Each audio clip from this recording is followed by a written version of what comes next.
खाना खाने के बाद झंग शहर की तरफ जा रहे हैं और उसमें दाखिल हो चुके हैं। और अब हम आपको लेके जाएंगे माई हीर के मज़ार पर और हीर रांझा की कहानी मैं आपको वहाँ जाके सुनाऊंगा। वारिस शाह होनी फरमाते ने, एहसान मुनाफिक भुल जांदे, कदी मुखलस बंदे नहीं भुलदे। ਜਿਹੜੇ ਰੱਖਦੇ ਇਲਮ ਸਮੁੰਦਰਾਂ ਦਾ, ਕਿਸੇ ਹਾਲ ਕਿਨਾਰੇ ਨਹੀਂ ਭੁੱਲਦੇ। ਜਿਹੜੇ ਇੱਕ ਪਲ ਹੱਥ ਵਿੱਚ ਹੱਥ ਪਾਵਨ, 100 ਸਾਲ ਸਹਾਰੇ ਨਹੀਂ ਭੁੱਲਦੇ। ਜਿਹੜੇ ਦਿਲ ਵਿੱਚ ਵਾਰਸ ਵਸ ਜਾਵਨ, ਉਹ ਸੱਜਣ ਪਿਆਰੇ ਨਹੀਂ ਭੁੱਲਦੇ।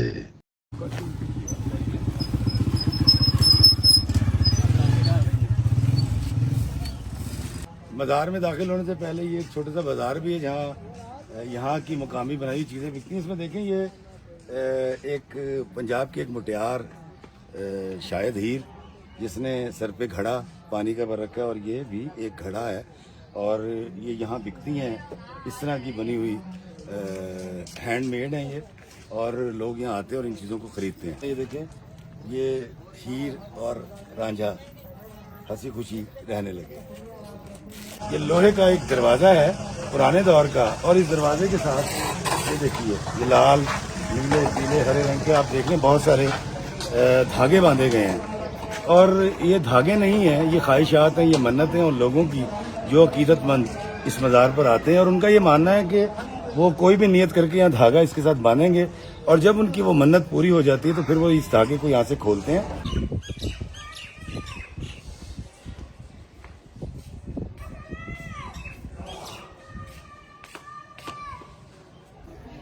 मेरे अकब में आप देख रहे हैं ये एक कॉर्नर बनाया गया है हीर रांझा के दरबार के हाथे में।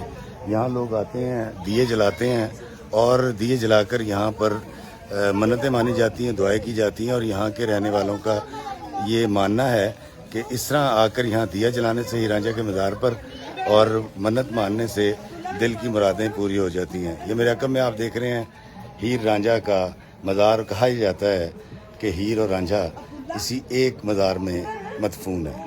और ये बड़ी खूबसूरत छोटी सी मस्जिद है जहाँ आने वाले ज़ायरीन नमाज़ पढ़ते हैं। और यहाँ 2 दरख्त मौजूद हैं, एक ये दरख्त है और इसके साथ आप देखें कि बहुत सारी मन्नतों के धागे और लाल रंग के और मुख्तलिफ़ रंग के कपड़े मन्नत के बंधे हुए हैं। और एक दरख्त ये है, इसके अंदर लोगों ने दिए भी जलाए हैं, ये देखिए, और इसके साथ भी मन्नत के धागे हैं। इन दरख्तों के बारे में कहा जाता है कि ये दरख्त कमो बेश 900 साल पुराने दरख्त हैं और इनमें से एक हीर है और एक रांझा है और दरमियान में ये फासला है जो आपस में मिल नहीं सके।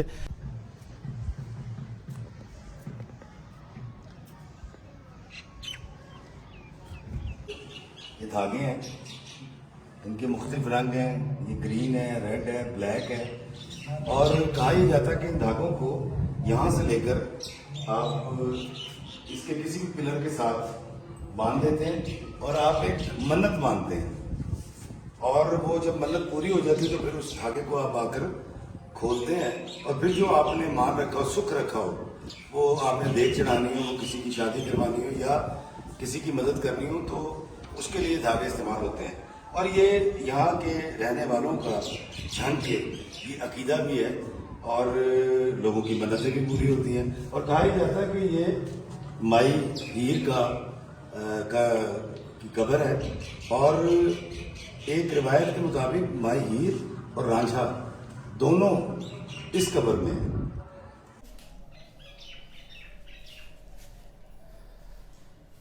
जैसा कि आपने देखा कि इस मज़ार के ऊपर छत नहीं है और इसके बारे में रिवायत यह है कि 3 बार इस पर छत डालने की कोशिश की गई और कोई हादसा पेश आ गया या बारिश बहुत ज़्यादा आ गई, लेकिन छत यहाँ डाली नहीं जा सकी। लेकिन इसके पीछे कुछ लोगों का कहना यह है कि वो बदुआएँ जो हीर रांझा की वजह से इस इलाके को या उनको जुदा करने वालों को लगी थी, ये शायद उसका कोई रिएक्शन है, लेकिन इसकी कोई साइंटिफिक रीज़न है नहीं। इसके ऊपर छत डाली ही नहीं गई तो मोहब्बत, प्यार, कि ये लाजवाल दास्तान हीर रांझा, जिसका ज़िक्र पीर वारिस शाह ने भी किया और पीर वारिस शाह से पहले भी इस कहानी को बार बार लिखा गया। और हीर रांझा के इस दुनिया से जाने के बाद 200 साल तक मुख्तलिफ़ राइटर्स इसको लिखते रहे और फिर तकरीबन 250 या 300 साल के बाद पीर वारिस शाह ने हीर लिखी। कहा जाता है कि तख्त हज़ारे के मौजू चौधरी के 4 बेटे थे, जिनमें से एक बेटे का नाम दीदो रांझा था। बाप के मरने के बाद भाइयों ने उसको उसका हिस्सा देने से इनकार कर दिया। रांझे के बारे में कहा जाता है कि बांसुरी बहुत खूबसूरत बजाया करता था, जिसको मंजली कहते हैं। रांझे के भाइयों ने जब उसको गांव से बेदखल कर दिया, रांझा तख्त हज़ारा छोड़ के झंग आ गया। झंग स्याल सांदलबाल का इलाका है और इस इलाके में रांझा जब आया तो उसकी मुलाकात एक चश्मे पर पानी भरते हुए हीर से हुई। हीर को उसकी बांसुरी की आवाज़ ने महसूस किया। हीर ने जब देखा कि एक नौजवान है और बेरोज़गार है तो उसने अपने बाप से सिफारिश की और हीर के बाप ने रांझे को यहाँ भैंसें और गायें चराने के लिए अपने पास रख लिया। दोनों के दरमियान मोहब्बत हो गई। दोनों खूबसूरत थे, जवान थे। प्यार की कहानी आगे बढ़ी और हीर और रांझा में मुलाकातें शुरू हो गई। रांझे की मंजली ने हीर को दीवाना बना रखा था। दोस्तों, हीर का चचा जिसका नाम कैदो था और कैदो ने एक दिन दोनों को मिलते हुए देख लिया और उसकी शिकायत उसने हीर के बाप से की। हीर का बाप एक शरीफ आदमी था। उसने पहले बेटी को समझाया और जब मामला तय ना हुआ तो उसने हीर की शादी कर दी और हीर ब्याह कर चली गई। और हीर की शादी के बाद रांझा ये दुख बर्दाश्त ना कर सका। उसने जोग ले लिया। यहाँ से कोई 100 किलोमीटर के रेडियस के अंदर एक जगह है, उसका नाम है टिल्ला जोगियाँ। वहाँ जाकर उसने वहाँ के एक जोगी से जोग लिया और कान छिदवाए और मुंदरे पहन लिए। तो वो जोगी हो गया और जोगी होने के बाद रांझा तारिक दुनिया हो गया था। वो मांगता फिरता था, करिया करिया, जंगल जंगल, गली गली। और इसी तरह मांगते मांगते मांगते मांगते एक दिन रांझा हीर के शहर पहुंच गया जहां वो ब्याह कर गई थी। हीर के दिल की हालत को उसकी नंद सैती बड़ा बेहतर तौर पे जानती थी और सैती उसकी दिल की कैफियत से वाकिफ़ थी, लेकिन वो ये नहीं जानती थी कि हीर किससे मोहब्बत करती है। ये एक राज था। फिर एक दिन हुआ यूं कि हीर को एक सांप ने डस लिया और सियाणों ने कहा कि एक कोई जोगी जो इसका जहर निकाल सके उसको बुलाया जाए। और इस गर्ज से इत्तेफाक से रांझे को बुलाया गया और रांझे और हीर को एक कमरे में बंद कर दिया गया। और दोनों की जब मुलाकात हुई और सैती ये सारा मामला देख रही थी, तब उसको इस बात का इल्म हुआ कि हीर रांझे से मोहब्बत करती है। सैती के दिल में हीर के लिए हमदर्दी पैदा हुई और सैती के कहने पर ही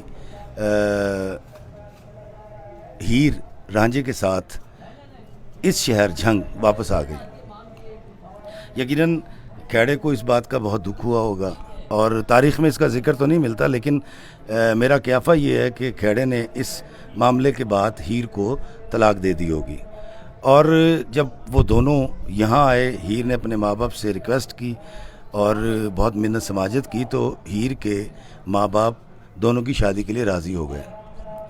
लेकिन शादी से ऐन निकाह से पहले कहा यह जाता है कि कैदो जो कि चचा था हीर का, उसने खाने में या लड्डुओं में जहर मिलाकर हीर को खिला दिया। जब इस बात का इल्म रांझे को हुआ और रांझा उस जगह पर पहुंचा तो उसने हीर को मुर्दा पाया और फिर उसकी जुदाई में उसने भी वो लड्डू या वो जहर आलूद खाना खाकर जान दे दी और दो प्यार करने वाले हमेशा के लिए जुदा हो गए।